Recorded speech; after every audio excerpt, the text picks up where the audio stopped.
अस्सलाम वालेकुम, welcome back to my channel. आज हम पीडियाट्रिक हेल्थ नर्सिंग का लास्ट चैप्टर पढ़ेंगे, that is endocrine dysfunction in children. ठीक है, इस चैप्टर के हमारे पास 3 पीपीटीज़ है, 3 पार्ट्स बन सकते हैं, लेकिन हम कोशिश करेंगे कि एक पार्ट में उसको सारा कवर करें, और अगर वीडियो बहुत ज़्यादा लंबी हो गई तो फिर हम उसमें उसको 2 पार्ट में कवर करने की कोशिश करेंगे।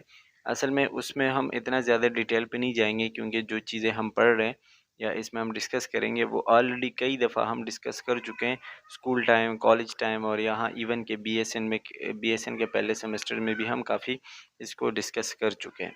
सो we will not get into that deep explanation, और जो चीज़ें इंपॉर्टेंट होंगी पेपर के हवाले से वो हम डिस्कस करेंगे।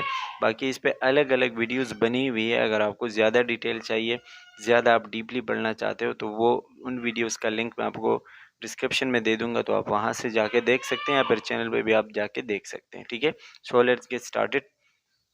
सबसे पहले आपको जो है हाइपोथायराइडिज्म और हाइपरथायराइडिज्म का बताया गया है। तो जब हम हाइपो और हाइपरथायराइडिज्म की बात करते हैं तो ये हमारे थायराइड ग्लैंड के साथ रिलीज होता है, ठीक है, या रिलेटेड होता है। अब जब हमें पता है कि हमारा जो थायराइड ग्लैंड है वो असल में 3 तरह के हार्मोन रिलीज करता है, लेकिन यहाँ पे लिखा हुआ है कि 2 हार्मोन रिलीज करते हैं।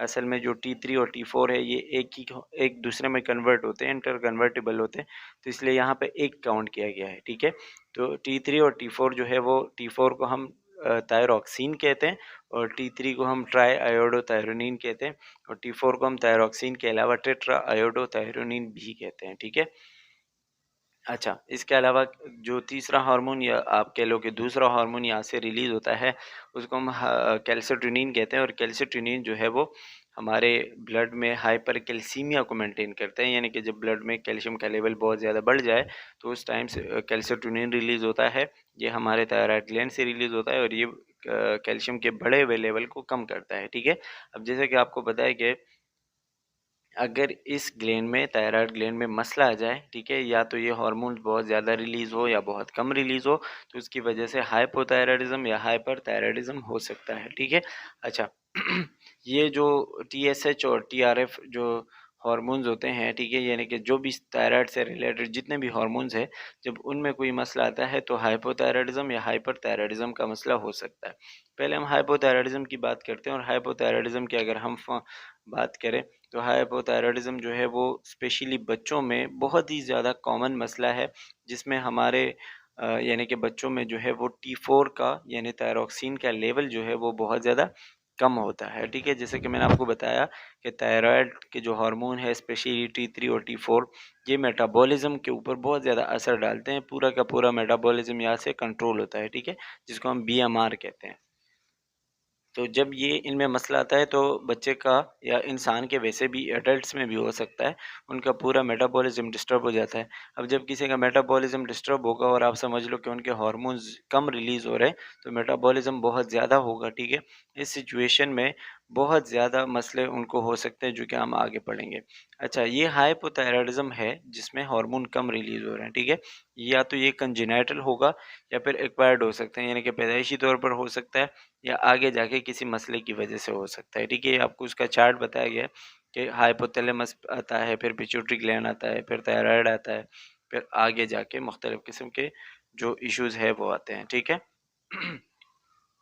अब इसके अगर हम काजिज़ की बात करें तो प्राइमरी हाइपोथायराइडिज्म जो है, यानी कि ये जो जैसे कि बच्चों में होता है, तो या तो ये कंजेनाइटल होगा कि पैदाइशी तौर पर थायराइड ग्लैंड में कोई मसला है, या कभी कभी थायराइडेक्टमी हो चुकी होती है, किसी का थायराइड का सर्जरी हो चुकी होती है। ठीक है, थायराइड को काटा गया हो तो उसकी वजह से। ठीक है, या फिर अक्सर कोई कैंसर का ट्रीटमेंट चल रहा होता है, जैसे हॉजकिन या नॉन हॉजकिन डिजीज़ के लिए, उसके लिए जब रेडियोथेरेपी देते हैं तो रेडियोथेरेपी थायराइड ग्लैंड के ऊपर असर कर सकती है, कुछ इन्फेक्शन की वजह से हो सकता है। ठीक है, या फिर डाइट में, खाने में आयोडीन की कमी हो तो उसकी वजह से भी हो सकता है।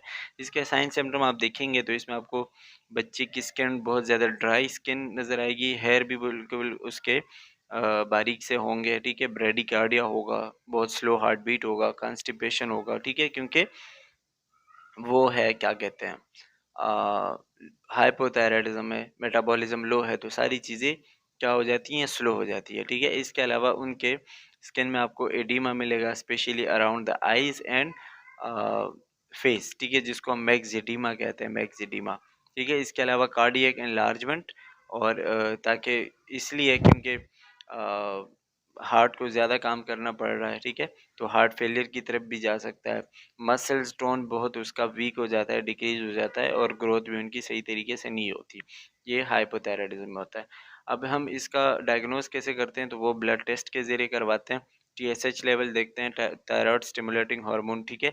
अगर ये बहुत ज़्यादा हो, ये लेके एलिवेट किया गया हो, तो हमें पता चलता है कि प्राइमरी हाइपोथायराइडिज्म है। बहुत ज़्यादा टीएसएच से ये पता चलता है, ठीक है, क्योंकि वो जो है जब ये ज़्यादा रिलीज़ होता है टीएसएच, तो ये इस बात की निशानदेही है कि ये थायराइड ग्लैंड को ज़्यादा स्टिमुलेट करवा रहा है, और ज़्यादा स्टिमुलेट तब होगा जब थायराइड स्लो काम कर रहा होता है, ठीक है। तो जब टीएसएच बहुत ज़्यादा बढ़ गया हो, इस बात का मतलब कि थायराइड स्लो है, सही से काम नहीं कर रहा, इसलिए ये ज़्यादा रिलीज़ होता है ताकि उसको उससे ज़्यादा काम करवाएं, लेकिन आगे वो होता नहीं है, ठीक है। इसके अलावा आप देखेंगे तो T3 T4 लेवल हार्मोन देखेंगे तो वो भी आपको कम मिलेगा। एंटी थायराइड एंटीबॉडीज़ मिलेंगी आपको ब्लड में, ठीक है। उसको हम हाशिमोटो थायराइडाइटिस कहते हैं, उस बीमारी को, जिसमें एंटी थायराइड एंटीबॉडीज़ बनती है, यानी थायराइड के ख़िलाफ़ क्या बनते हैं, एंटीबॉडीज़ बनते हैं। उसमें एक high level of anti thyroid peroxidase, ये एक एंजाइम होता है, ठीक है, और एंटीबॉडीज़ उससे बनती है। अगर ये आपको मिला तो मतलब हाइपोथायराइडिज्म है, ठीक है। इसका ट्रीटमेंट क्या है कि हम जो थायराइड हार्मोन्स है ये रिप्लेस करवाएं, जैसे थायरोक्सिन या लेवोथायरोक्सिन के नाम से बहुत सारे ड्रग्स आते हैं, वो हम देते हैं तकरीबन 4 से 8 हफ्ते के लिए। और हाइपरथायराइडिज्म के जो साइन सिम्टम्स हो उसको हम अवॉइड करते हैं, ठीक है, ताकि बहुत ज़्यादा ना हो। ऐसा ना हो कि हम ये बाहर से हार्मोन दे दें जो लेवोथायरोक्सिन के ड्रग्स वगैरह है, तो उसकी वजह हाइपरथायराइडिज्म ना हो, ठीक है, यानी कि बहुत ज़्यादा ना दे दे। इसके अलावा उसका जो डोज होगा और जो उसकी जो चीज़ें होगी, टेस्ट वगैरह होगा, हम रेगुलर बेस पे चेक करते रहते हैं। इसके अलावा डाइट में हम उसको आयोडीन वगैरह देते हैं ताकि उनकी कमी हो तो वो पूरी हो जाए। अच्छा जी, ये था अबाउट हाइपोथायराइडिज्म। अब हम आएंगे हाइपरथायराइडिज्म में। और हाइपरथायराइडिज्म हाइपोथायराइडिज्म का बिल्कुल उल्टा होगा, जैसे कि उसमें हार्मोन्स कम थे तो इसमें हार्मोन ज़्यादा होंगे, ठीक है। इसमें मेटाबॉलिज्म बॉडी में बढ़ेगा, और इससे इसकी वजह से जो बहुत ही कॉमन डिजीज़ होती थी जिसको हम ग्रेव्स डिजीज़ कहते थे, अगर आपको याद हो, ठीक है। अच्छा, तो इसकी वजह से ग्रेव डिजीज़ होगी, ठीक है, और ग्वाइटर भी हो सकता है जिसको हम टॉक्सिक ग्वाइटर कहते हैं। तो इसमें आपको टीएसएच लो मिलेगा, जैसे कि हाइपोथायराइडिज्म में टीएसएच एलिवेटेड था, ठीक है, और T3 T4 हार्मोन जो है वो बढ़े हुए होंगे। टीएसएच का असल में काम यही होता है कि ये थायराइड ग्लैंड को कंट्रोल करता है। तो जब ये लो होता है तो मतलब थायराइड ग्लैंड को कंट्रोल करने वाला कोई नहीं है, तो वो अपने हिसाब से हार्मोन रिलीज करवाता है बहुत ज़्यादा, ठीक है। जब टीएसएच हार्मोन बहुत ज़्यादा है तो ये उसको कंट्रोल करता है, तो उस सिचुएशन में क्या होता है, थायराइड ग्लैंड कंट्रोल रहता है, वो हार्मोन नहीं रिलीज करता, तो हाइपोथायराइडिज्म होता है, ठीक है। अब इसके कॉजेज क्या क्या हो सकते हैं, जैसे ग्रेव डिजीज है, थायराइडाइटिस है, जैसे इन्फ्लेमेशन हो गया, या बहुत ज़्यादा आयोडीन लेते हैं, ठीक है, पहले आयोडीन नहीं ले रहे थे, और या फिर हाइपरथायराइडिज्म कभी कभी कंजेनिटल भी होता है, ठीक है। अब इसमें इसके साइन सिम्टम आप देखेंगे तो आपको टेकीकार्डिया मिलेगा, वाइड एंड पल्स प्रेशर यानी कि जो ब्लड प्रेशर होगा वो भी ज़्यादा होता है, ठीक है, बहुत ज़्यादा, और वाइड सा होता है, यानी काफ़ी टाइम बाद होता है। डेस्पनिया ऑन एक्सर्शन, जब भी वो कोई काम करेगा तो सांस लेने में उसको थोड़ी सी मुश्किल होगी। एक्सो अपथल्मस, अगर आपने पढ़ा होगा, आंखें बाहर की तरफ निकल आना। प्रोट्रूडिंग आई बाल्स, जिसको हम कहते हैं ग्वाइटर होता है, ठीक है। वार्म मॉइस्ट स्किन होती है। लीनियर ग्रोथ जो है, यानी कि उनके सारे अर्गन्स तकरीबन बहुत बड़े बड़े होते हैं, यानी कि बहुत जल्दी ग्रो होते हैं और ज़्यादा ग्रो होते हैं, ठीक है। इसके अलावा हीट इंटॉलरेंस, बहुत ज़्यादा उनको गर्मी लगती है, और पसीना बहुत आता है, गर्मी उनसे बर्दाश्त नहीं होती, तो ये सारी चीज़ें उनके साइन सिम्टम में आते हैं, ठीक है। अच्छा जी, इसके अलावा अगर आप उनका डायग्नोसिस करोगे तो आपको मिलेगा थायराइड फंक्शन टेस्ट हम करते हैं ना, तो इसमें आपको T3 T4 हार्मोन ज़्यादा मिलेगा, ज़ाहिर बात है, और लो टीएसएच मिलेगा, वो भी मैंने आपको बता दिया कि कम क्यों होगा, ठीक है।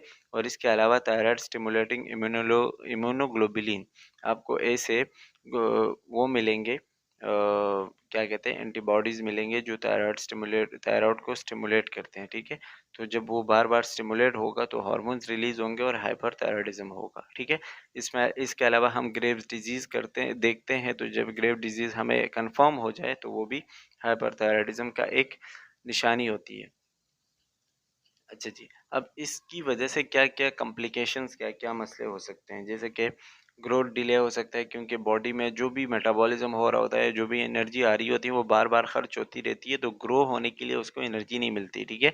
अच्छा, ग्रोथ जो है वो मतलब डिले होता है। पहले इसमें जब किसी को पहले पहले हाइपर थायराइडिज्म हो तो ग्रोथ ज़्यादा होता है, लेकिन जब किसी को बहुत टाइम तक लॉन्ग टर्म हो तो फिर ये ग्रोथ को रोक देता है, ठीक है। और स्पेशली जो it can cause premature closure of growth plates leading to short stature। Bone जो है उसकी वजह से ग्रो नहीं होते, तो इसकी वजह अक्सर जो है वो कद छोटा रह जाता है, ठीक है। कार्डियोवास्कुलर प्रॉब्लम्स हो सकते हैं जैसे कि tachycardia, high blood pressure, heart rhythm disturb हो सकते हैं, ठीक है। आई प्रॉब्लम हो सकते हैं क्योंकि उसमें आई जो है वो बाहर की तरफ आती है, तो विजन ख़राब हो सकता है अगर आपने उसका ट्रीटमेंट नहीं किया, छोड़ा, ठीक है। इसके अलावा एक और मसला है जिसको हम थायराइड स्ट्रॉम कहते हैं, जिसमें अचानक जो है वो थायरॉयडिज्म यानी है हाइपर थायरॉयडिज्म बहुत ज़्यादा अचानक जो है बहुत ज़्यादा हो जाता है, ख़राब हो जाता है। और अचानक ये हार्मोन एक नॉर्मल रेंज में तो ज़्यादा रिलीज़ हो रहे थे जिसको हम हाइपर थायरॉयडिज्म कह रहे थे, लेकिन अचानक उससे भी कई ज़्यादा हो जाता है जिसको हम थायराइड स्ट्रोम कहते हैं। इसमें बहुत ज़्यादा फीवर, हार्ट रेट बहुत ज़्यादा बढ़ जाता है, कन्फ्यूजन होती है बच्चे को, ठीक है। अच्छा जी, इसके अलावा इमोशनल एंड बिहेवियर इश्यूज़ ये तो होंगे ही क्योंकि उनका बिहेवियर ऐसा होगा, मूड स्विंग्स होंगे, एंजाइटी, डिप्रेशन, ये सारी चीज़ें बच्चे के साथ होंगी, ठीक है। ट्रीटमेंट कैसे दे सकते हैं? एंटी थायराइड ड्रग्स दे सकते हैं, ऐसे ड्रग्स जो थायराइड को कम करें, उसके एक्टिविटी को कम करें, या फिर सब टोटल थायराइडेक्टमी करते हैं, यानी कि निकालते हैं, काटते हैं, ठीक है। सब टोटल यानी कि टोटल नहीं, थोड़ा सा उसका हिस्सा रह जाता है, बाकी उसको निकाल देते हैं, ठीक है। एब्लेशन विद रेडियो आयोडीन, कभी कभी रेडियो आयोडीन जो रेज होते हैं उससे मारते हैं, तो आयोडीन की कमी उससे कॉज करवाते हैं, 1131 आयोडीन, ठीक है। ये आपने याद रखना है, ट्रीटमेंट है, ठीक है। इसके अलावा थायराइड क्राइसिस, जैसे कि मैंने आपको बताया, जो थायरोटॉक्स टॉक्सिकोसिस कहते हैं इसको, ठीक है। यानी कि थायराइड स्ट्रोम जो मैंने आपको बता दिया कि अचानक जो है बहुत ज़्यादा थायराइड स्टिमुलेटिंग हार्मोन रिलीज हो जाते हैं, सॉरी T3 T4 बहुत ज़्यादा रिलीज हो जाते हैं, जिसमें वही इरिटेबिलिटी होती है, आराम नहीं होता, वोमिटिंग, डायरिया, हाइपरथर्मिया, बहुत ज़्यादा गर्माइश, गर्मी, हाइपरटेंशन, बहुत ज़्यादा तेज़ हार्ट बीट, ठीक है। और ये सारी चीज़ें जो है वो डिलीरियम, कोमा और डेथ में भी जा सकती हैं, ठीक है। इसके अलावा ये एक्यूट इन्फेक्शन हो सकते हैं या फिर सर्जिकल इमरजेंसीज हो सकती है इसकी वजह से। और अगर आप जो है वो एंटी थायराइड थेरेपी अगर आप उसके रोकते हो तो बहुत सारे उसकी वजह से भी मसले हो सकते हैं, ठीक है। In addition to anti-thyroid drugs, beta blockers are used to control symptom until normal thyroid function is achieved। वही बात कि जब थायराइड फंक्शन नहीं कर रहा होता, ठीक है, तो हम उसको एंटी थायराइड ड्रग्स के साथ बीटा ब्लॉकर भी देते हैं जो हार्ट रेट को कम करते हैं, ठीक है, क्योंकि इसमें ऑलरेडी हार्ट रेट बहुत ज़्यादा होता है। जब तक थायराइड नॉर्मल फंक्शन पे नहीं आता तो बीटा ब्लॉकर्स भी दे देते हैं। ये तकरीबन 2 से 3 हफ्ते तक चलता रहता है, ठीक है। So that's all about hypo and hyperthyroidism. अब हम इसके नेक्स्ट पार्ट पे चलते हैं और देखते हैं कि नेक्स्ट पार्ट में क्या है। सो इसके बाद है हाइपर पिट्यूटरिज्म एंड हाइपोपिट्यूटरिज्म, और ये भी वही हाइपो और हाइपरथायराइडिज्म की तरह है, ठीक है। अच्छा, पहले हमने पिट्यूटरी ग्लैंड को समझना है, तो जैसे हमें पता है कि ये हमारे ब्रेन के अंदर एक हिस्सा होता है जो पूरे एंडोक्राइन सिस्टम को कंट्रोल कर रहा होता है, ठीक है। और ये खुद भी, पिट्यूटरी ग्लैंड खुद भी हाइपोथैलेमस से कंट्रोल होता है, ठीक है। ये स्मॉल पी साइज यानी कि मटर के दाने की तरह होता है, ठीक है। हाइपोथैलेमस के नीचे मौजूद होता है, और ये इसको पहले मास्टर ग्लैंड कहा जाता था, बल्कि अब भी कहा जाता है। आप समझ लो कि इसको अभी भी कहा जाता है, ठीक है। इसके पीछे अलग कहानी है। तो ये जो है हमारे बॉडी के सारे जो हार्मोनल बैलेंस है उसको कंट्रोल करते हैं, मुख्तलिफ़ किस्म के हार्मोन्स रिलीज़ करवाते हैं, और वो हार्मोन बॉडी में जाके मुख्तलिफ़ किस्म के फंक्शंस को कंट्रोल कर रहा होता है, ठीक है। जब आप पिट्यूटरी ग्लैंड को पढ़ते हैं तो इसके 2 पार्ट्स होते हैं, एक को हम कहते हैं एंटीरियर पिट्यूटरी लोब जिसको हम एडिनो हाइपोफाइसिस कहते हैं, ठीक है। और दूसरा होता है पोस्टीरियर पिट्यूटरी लोब जिसको हम न्यूरो हाइपोफाइसिस कहते हैं। और ये अपने पेपर के लिए याद रखना है, इंटीरियर को क्या कहते हैं, पोस्टीरियर को क्या कहते हैं, ठीक है। और इससे मुख्तलिफ किस्म के हार्मोन्स रिलीज होते हैं। अच्छा जी, अब यहाँ पे आप देखेंगे तो मुख्तलिफ किस्म के आपको पता चलेगा कि हार्मोन्स यहाँ से आ रहे हैं। जैसे डोपामीन है जो हाइपोथैलेमस के हार्मोन है, ठीक है, तो वो आके प्रोलैक्टिन रिलीज करवाता है। प्रोलैक्टिन जो है वो थायराइड यानी कि पिट्यूटरी ग्लैंड से रिलीज होता है। हाइपोथैलेमस से टीआरएच आता है, ठीक है, थायराइडोट्रोपिन रिलीजिंग हार्मोन, ठीक है, तो वो टीएसएच यानी कि थायराइड को कंट्रोल करता है। फिर इसी तरह एसीटीएच होता है, एड्रीनोकॉर्टिकोट्रोपिक और ग्रोथ हार्मोन। इसके अलावा एफएसएच और एलएच होते हैं जो कि आगे जाके मुख्तलिफ किस्म के फंक्शंस करवाते हैं। जैसे प्रोलैक्टिन ब्रेस्ट मिल्क प्रोडक्शन करवाता है, टीएसएच जो है वो थायराइड ग्लैंड को कंट्रोल करवाता है जो अभी हमने पढ़ा, एसीटीएच जो है वो एड्रिनल ग्लैंड को कंट्रोल करता है, ग्रोथ हार्मोन जो है वो ग्रोथ करवाता है लीवर वगैरह में जाके, ठीक है, और एफएसएच जो है वो टेस्टीज और गोनेड्स में और ओवरीज में काम करता है एलएच के साथ। तो ये सारी चीज़ें जो है मुख्तलिफ किस्म के हार्मोन्स है जो कि हम ऑलरेडी पढ़ चुके हैं, ठीक है। और आई होप कि ये आपको पता होगा। इस पे ऑलरेडी वीडियोस बनी हुई है, ये आप देख सकते हैं। दोबारा आपको बताया गया है कि कहाँ कहाँ पे कौन कौन से हार्मोन्स काम करते हैं। अच्छा जी, जब हम पिट्यूटरी डिसफंक्शंस की बात करते हैं यानी कि पिट्यूटरी ग्लैंड में जो मसले आते हैं तो वो एडियोपैथिक है, यानी कि उसका कोई रीज़न मालूम नहीं है, लेकिन कभी कभी उसमें मुख्तलिफ़ किस्म की वजूहात की बिना पर जो है मसले आते हैं और उसमें हार्मोन्स का जो बैलेंस है वो डिस्टर्ब हो जाता है। जिसमें से एक को हम कहते हैं पेन हाइपोपिट्यूटरिज्म। पेन हाइपोपिट्यूटरिज्म में पिट्यूटरी ग्लैंड के तमाम हार्मोन जो है वो ख़त्म हो जाते हैं, यानी कि वो बिल्कुल काम नहीं करते, ठीक है, जहाँ पे उन्होंने जाके काम करना होता है। तो इस पूरे टर्मिनोलॉजी को हम क्या कहते हैं, पेन हाइपोपिट्यूटरिज्म, यानी कि the loss of all interior pituitary hormones, ठीक है, स्पेशली इंटीरियर लोब के, क्योंकि पोस्टीरियर में कोई हार्मोन प्रोड्यूस नहीं होता, वहाँ स्टोर होता है, ठीक है। हाइपोथैलेमस में प्रोड्यूस होके वहाँ से दो हार्मोन आते हैं और स्टोर होते हैं पोस्टीरियर में, जो कि ऑक्सीटोसिन और एडीएच होते हैं। खैर वो अलग बात है। अब इस सिचुएशन में जब हम नर्सिंग के लिए पढ़ते हैं, ठीक है, तो उसमें हम ऐसे मरीज जो पेन हाइपोपिट्यूटरिज्म यानी कि सारे के सारे हार्मोन जिनके लॉस हो चुके हो, काम नहीं करते हो, तो उनको हमें मेडिकल बैंड वगैरह पहनाने होते हैं, ठीक है, ताकि जैसे कि ब्रेसलेट पहनाया उस पर लिखा हुआ आपने पेन हाइपोपिट्यूटरिज्म, ठीक है, तो उसका मेडिकल पर्सनस को पता चलेगा कि ये मरीज़ किस सिचुएशन में है। खैर पाकिस्तान में तो ये नहीं होता, लेकिन बाहर मुल्कों में होता है। अगर इस तरह का पेशेंट हो और वो बाहर कहीं जा रहा हो तो उनके ब्रेसलेट वगैरह होते हैं जिस पे लिखा होता है हाथ में, ठीक है, कि ये पेन हाइपोपिट्यूटरिज्म का मरीज़ है, तो लोग उसका बहुत ज़्यादा ख्याल करते हैं और ऐसे सिचुएशन में नहीं जाने देते जहाँ पे उसके हार्मोन्स को काम करना पड़े, और वो तो ऑलरेडी काम नहीं कर रहे हैं, ठीक है। इसके अलावा हाइपोपिट्यूटरिज्म जो है वो हमें पता है कि यानी कि नाम से पता चलता है कि जब पिट्यूटरी ग्लैंड से एक या एक से ज़्यादा हार्मोन रिलीज ना हो, ठीक है, उनका काम ख़त्म हो जाए। काम ख़त्म होने का मतलब यही कि जब वो काम ना करे, ठीक है, और उसकी वजह से आगे जाके मुख्तलिफ़ किस्म के मसले हो, तो इस सिचुएशन को हम हाइपोपिट्यूटरिज्म कहते हैं। अब इसकी वजह से बहुत सारे मसले होते हैं, जैसे गोनेडोट्रोपिन हार्मोन डेफिशिएंसी हो सकती है, क्योंकि पिट्यूटरी ग्लैंड से कुछ हार्मोन रिलीज होते हैं जो गोनेड्स के ऊपर जाके काम करते हैं, ठीक है। अगर वो नहीं रिलीज होंगे तो गोनेडोट्रोपिन हार्मोन डेफिशिएंसी होगी। अगर ग्रोथ हार्मोन रिलीज नहीं हुए तो ग्रोथ हार्मोन की डेफिशिएंसी हो जाएगी, टीएसएच की डेफिशिएंसी हो जाएगी या एसीटीएच की डेफिशिएंसी हो जाएगी, ठीक है। अब अगर हम देखें कि ग्रोथ हार्मोन या गोनेडोट्रोपिन हार्मोन की डेफिशिएंसी हो गई तो इससे क्या होगा, और ग्रोथ से क्या होगा, टीएसएच से क्या होगा, एसीटीएच से क्या होगा, ठीक है।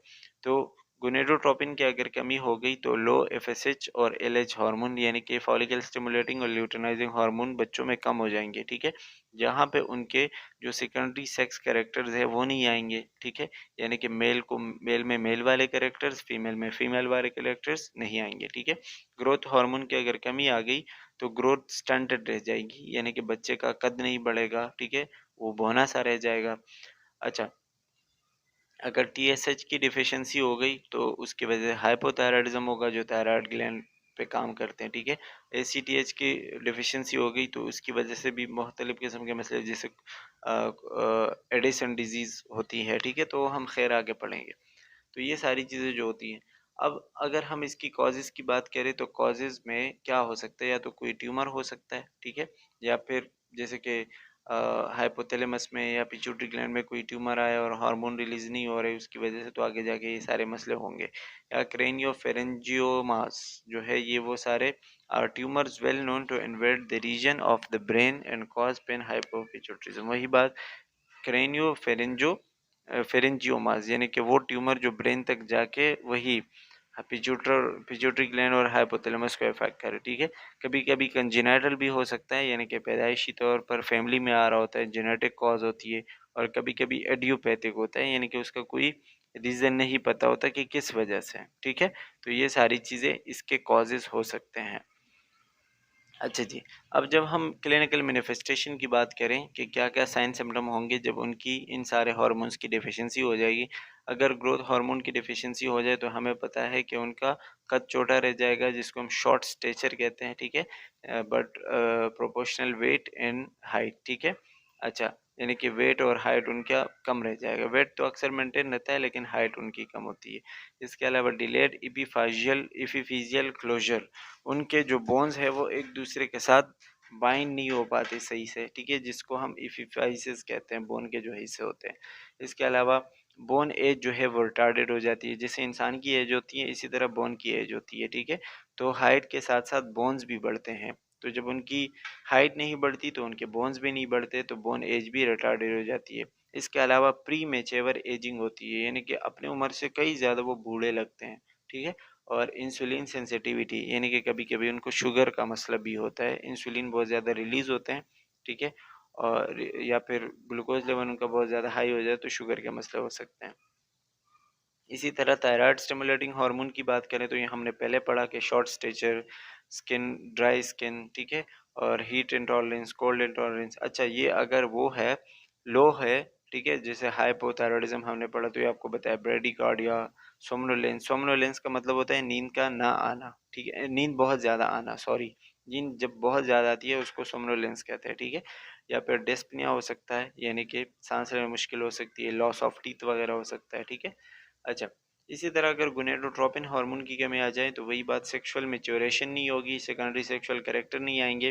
कभी कभी जो उनके जेनेटिलिया होते हैं, सेक्सुअल ऑर्गन्स होते हैं, ठीक है, वो भी एट्रोफिक हो जाते हैं, यानी श्रिंक हो जाते हैं, बहुत छोटे छोटे रह जाते हैं। ठीक है, प्रोस्टेट ग्लैंड उनका बहुत श्रिंक हो जाता है, ब्रेस्ट श्रिंक हो जाते हैं। अच्छा, कभी कभी बच्चियों में सॉरी फीमेल्स में एमेनोरिया हो जाता है, यानी कि उनका जो है मेंसेस साइकिल नहीं आता। और स्पर्मेटोजेनेसिस, मेल में जो है वो स्पर्म सेल्स नहीं बनते अगर इन गोनेडोट्रोपिन्स की कमी आ जाए तो।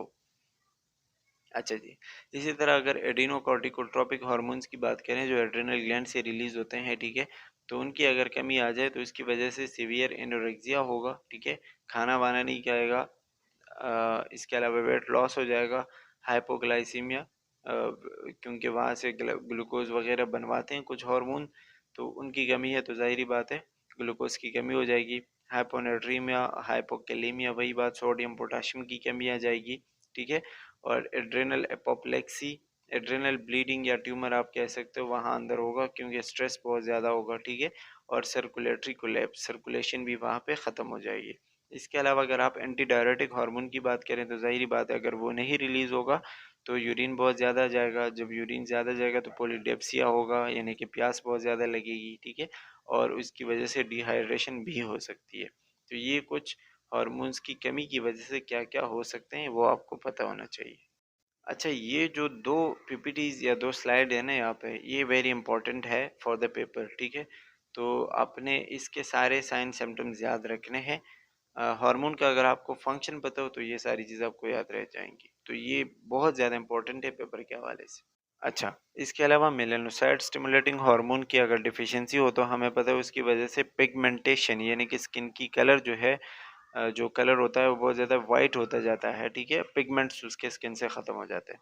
अच्छा, यहाँ पे एक बात बताई गई है जो कि मोस्ट इम्पॉर्टेंट लगती है क्योंकि इन्होंने रेड की हुई है। ठीक है, कि ग्रोथ हार्मोन की जब डिफिशिएंसी होती है तो फर्स्ट एज में या फर्स्ट ईयर में उन बच्चों का जो ग्रोथ होता है बिल्कुल नॉर्मल होता है, लेकिन फिर उनकी ग्रोथ जो है वो स्लो होती जाती है। ठीक है, और ऐसे बच्चे आपको अब ओबीस यानी कि मोटे से नज़र आएंगे, कद उनका छोटा होगा। ठीक है, और न्यूट्रिशन वगैरह तो वो सही ले रहे होंगे, लेकिन उनका कद वैसे ही आपको छोटा नज़र आएगा। और आखिर में जाके बिल्कुल उनका, अगर आप उनका इलाज नहीं करोगे, नहीं देखोगे, तो उनका कद बिल्कुल परमानेंटली छोटा रह जाता है। ठीक है।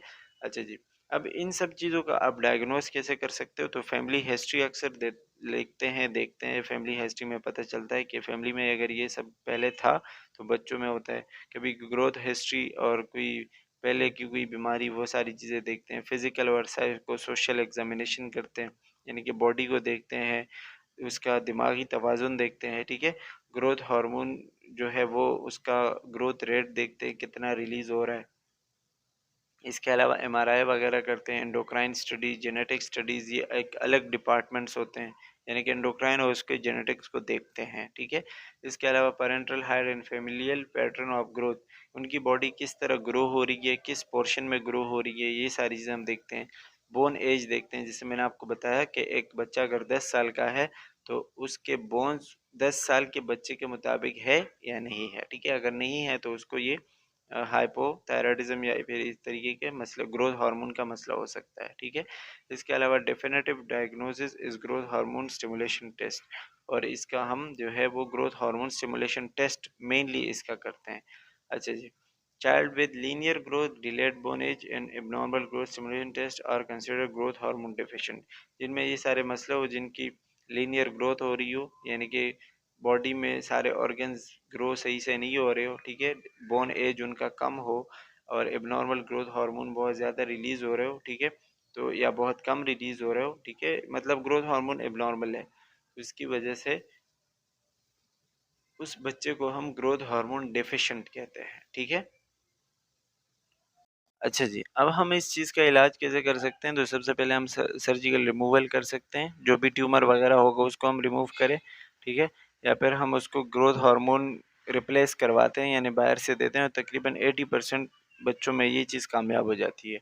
और ग्रोथ हार्मोन जो है वो बायोसिंथेटिक, यानी कि बाहर से बना के देते हैं, सबकुटेनियसली डेली बेसिस पे देते हैं। ठीक है।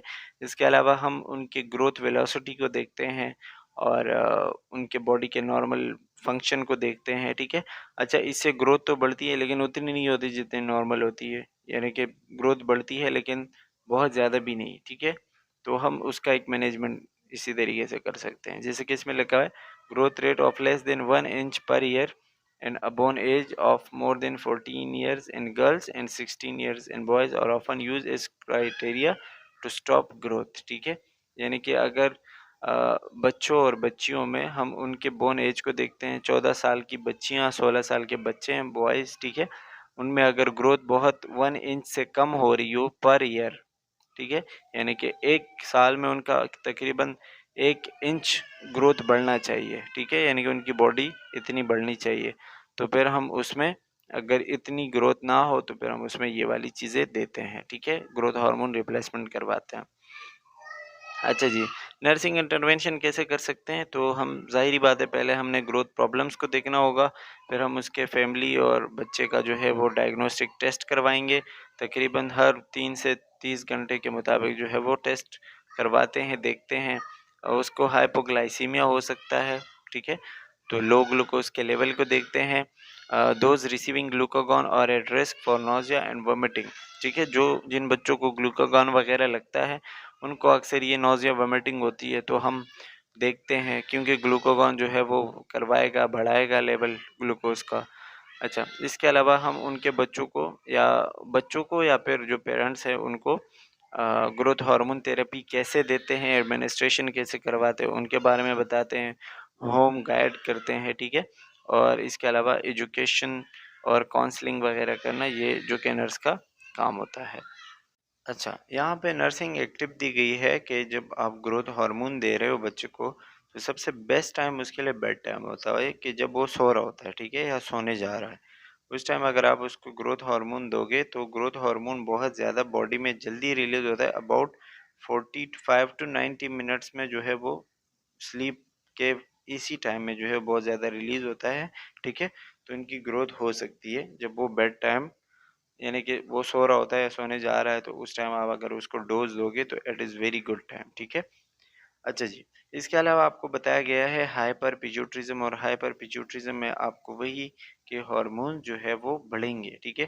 जब हार्मोन बढ़ते हैं तो ज़ाहिर-सी बात है बॉडी की ग्रोथ होगी, ओवर ग्रोथ होगी, लंबे-लंबे उनके बोन्स होंगे, ठीक है। और उनका कद जो है वो 2.4 मीटर से यानी कि 8 फुट से भी ज़्यादा हो जाएगा, ठीक है। अच्छा, उनकी वर्टिकल ग्रोथ बहुत ज़्यादा होती है, यानी कि बॉडी क्या जो है वो लंबाई बहुत ज़्यादा होती है, और मसल्स भी बहुत बड़े-बड़े होते हैं, ठीक है। अच्छा जी, इसके अलावा वेट इंक्रीज़ होता है, लेकिन हाइट के मुकाबले में उनका वेट भी बहुत ज़्यादा होता है, ठीक है, हाइट भी बहुत ज़्यादा होता है। इसके अलावा proportional enlargement of head also occur and may result in delayed closure of fontanelle in young children। बच्चों में अगर हाइपर पिट्यूटरिज्म हो, ठीक है, तो उनमें जो है वो हेड बड़ा सा होता है, ठीक है, और जो फोंटेनल होते हैं हेड के अंदर, ठीक है, आपने पढ़ा था ऑक्सीपिटल और जो फ्रंटल होते हैं, तो वो बहुत ज़्यादा टाइम लगता है उनको बंद होने में। इस तरह के बच्चों को जो है वो इंट्राक्रैनियल प्रेशर भी बहुत ज़्यादा होता है दिमाग के ऊपर, ठीक है, और स्पेशली हेडेक रहता है उनको, ठीक है। If over secretion of growth hormone continue after epiphyseal closure. अच्छा, जब बोन एक दूसरे के साथ जोड़ते हैं ना, जिससे हमें पता है कि चाइल्डहुड में बोन जो है बहुत ज़्यादा अबाउट 300 या 310 इतने होते हैं, तो वो एक दूसरे के साथ जोड़ते हैं, ठीक है। तो जब ये चीज़ हो किसी बच्चे में हाइपर पिट्यूटरिज्म हो, तो उनके बोन्स जो है वो आपस में अक्सर जुड़ते नहीं है। ग्रोथ अगर इन ट्रांसवर्स डायरेक्शन, फिर वो उनके जो ट्रांसवर्स हैं यानी कि एक हाथ से दूसरे हाथ तक, एक पाँव से दूसरे पाँव तक ट्रांसवर्स डायरेक्शन में उनकी ग्रोथ बढ़ जाती है, ठीक है, जिसको हम एक्रोमेगेली कहते हैं, यानी कि उनके हाथ पाँव ज़्यादा बढ़ते हैं। फिर आप ये याद रखें, typical feature of include malocclusion of teeth. इसमें आपको जो साइन सिम्टम नज़र आएंगे, तो दांत अक्सर एक दूसरे से दूर दूर होते हैं, ठीक है। ओवर ग्रोथ ऑफ हेड, ठीक है, लिप्स, टंग, ये सारी चीज़ें बड़ी होंगी, उनके जबड़े बड़े बड़े होंगे। पैरानेजल एंड मेस्टॉइड साइनोसिस, ये साइनोसिस जो हमने पढ़े हैं चार, ठीक है, वो बड़े बड़े होते हैं। फेशियल हेयर बहुत ज़्यादा होते हैं उनके। अच्छा, स्कल को हम डिवाइड करते हैं तो आप देखोगे कि काफ़ी बड़ा उनका स्कल होता है, खोपड़ी बहुत बड़ी होती है, और स्किन के ऊपर वो जो लाइंस बनी होती है ना, जैसे बूढ़े आदमी के स्किन में वो होती है, तो काफ़ी बड़े बड़े उनके स्किन के ऊपर काफ़ी डीप लाइंस होती है। और इसके अलावा उनका अक्सर डायबिटीज़ मिलाइटस होता है बच्चों में, ठीक है। तो ये सारी चीज़ें आप एक साइन सिम्टम के ज़रिए नोट करेंगे। अच्छा जी, इसके अलावा acromegaly develop slowly leading to delay in diagnosis and treatment. वही बात, एक्रोमेगेली जो है वो स्लोली सी बढ़ती है, तो आपको पता नहीं चलता। जब आपको पता चलता है तो काफ़ी लेट हो चुका होता है, ठीक है, तो इसकी वजह से आप डायग्नोज नहीं कर पाते, ट्रीटमेंट नहीं कर पाते। अच्छा, excessive secretion of growth hormone by pituitary adenoma most cases of acromegaly. वही बात कि जब बहुत ज़्यादा ग्रोथ हार्मोन रिलीज होते हैं तो इससे एक्रोमेगेली होती है। ये पॉइंट आपने याद रखना है, ये आपको उसके साइन सिम्टम्स बताए गए हैं, ठीक है, तो ये आप देख सकते हैं, पढ़ लीजिएगा। आगे हम चलते हैं तो इसके डायग्नोज बताया गया है, और डायग्नोज का हमें पता है कि ग्रोथ हार्मोन आपको बहुत ज़्यादा मिलेगा बॉडी में। एमआरआई में हम देखते हैं कि कोई ट्यूमर वगैरह हो, ठीक है, वहाँ पे सीलाटर ट्यूरी का, ये बोन का स्पेशली पिट्यूटरी ग्लैंड का एक पार्ट होता है उसके आसपास ब्रेन का, तो वहाँ पे अगर ट्यूमर हो तो उसकी वजह से, ठीक है। या नॉर्मल बोन एज हम उसका देखते हैं कि नॉर्मली ग्रो हो रहे नहीं हो रहे, बहुत ज़्यादा अगर हो रहे हैं तो फिर हमें पता चलता है। इनलार्जमेंट ऑफ बोन्स, बहुत ज़्यादा इनलार्ज होते हैं बोन्स, या जॉइंट्स बहुत ज़्यादा होते हैं इनलार्ज, ठीक है, तो इसी तरह हमें पता चलता है। इसके अलावा हम अदर हार्मोन्स एक्सेसिवली हमें मिलते हैं ग्रोथ हार्मोन के साथ बॉडी में, तो जब ये सारी चीज़ें हमें पता चले इट मीन्स के ग्रोथ हार्मोन बहुत ज़्यादा रिलीज़ हो रहा है, ठीक है। अच्छा जी, ट्रीटमेंट की हम बात कैसे करेंगे या ट्रीटमेंट को किस तरीके से कर सकते हैं, तो हम अगर कोई ट्यूमर वगैरह है तो सर्जरी करते हैं, और सर्जरी के ज़रिए वो ट्रीटमेंट करवाते हैं, ट्यूमर रिमूव करवाते हैं, ठीक है। इसके अलावा एक्सटर्नल एराडिकेशन करवाते हैं, रेडियो यानी कि बाहर से ही रेडियो एक्टिव रेज के ज़रिए उसको ख़त्म करते हैं, ठीक है, जो टिश्यूज़ होंगे। या फिर फार्माकोलॉजिकल यानी कुछ दवाइयाँ देते हैं जिसकी वजह से, और कुछ दूसरे थेरेपीज़ के साथ मिला के देते हैं। अच्छा, इसके अलावा सर्जरी का वही बताया गया है कि सर्जरी करवा के या हार्मोन रिप्लेसमेंट करवा के कॉर्टिसोन वगैरह दे के जो है वो कर सकते हैं। नर्सिंग इंटरवेंशन में क्या होता है कि आपने बच्चे को इमोशनली सपोर्ट देना होता है, क्योंकि उसकी बॉडी बहुत ज़्यादा एक्सेसिवली ग्रोथ कर रही होती है, तो इमोशनली सपोर्ट करना है। Monitor sign of tumour, specially headache and evidence of recurrent hormonal excess. ठीक है, हम उसके हेडेक के साइन सिम्टम देखेंगे, उसको दर्द, सर दर्द बहुत ज़्यादा हो तो वो देखेंगे। ठीक है, या फिर देखते हैं कि उसके हार्मोन कई फिर से ज़्यादा तो नहीं रिलीज हो रहे, स्पेशली गोनेडोट्रोपिन वगैरह, या फिर जो सेक्सुअल प्यूबर्टी करवाते हैं। ठीक है, तो वो सारी चीज़ें हम उसमें देखते हैं। And that's all about hypo and hyper pituitarism. एक इसका और पार्ट है और हम उसको इंशाल्लाह नेक्स्ट वीडियो में कवर करेंगे, क्योंकि वो थोड़ा सा ज़्यादा हो जाएगा अभी अगर मैं इसके साथ ही उसको रिकॉर्ड करूँ। So we will cover that in next video and that's all for today. Thank you for watching, take care, bye bye.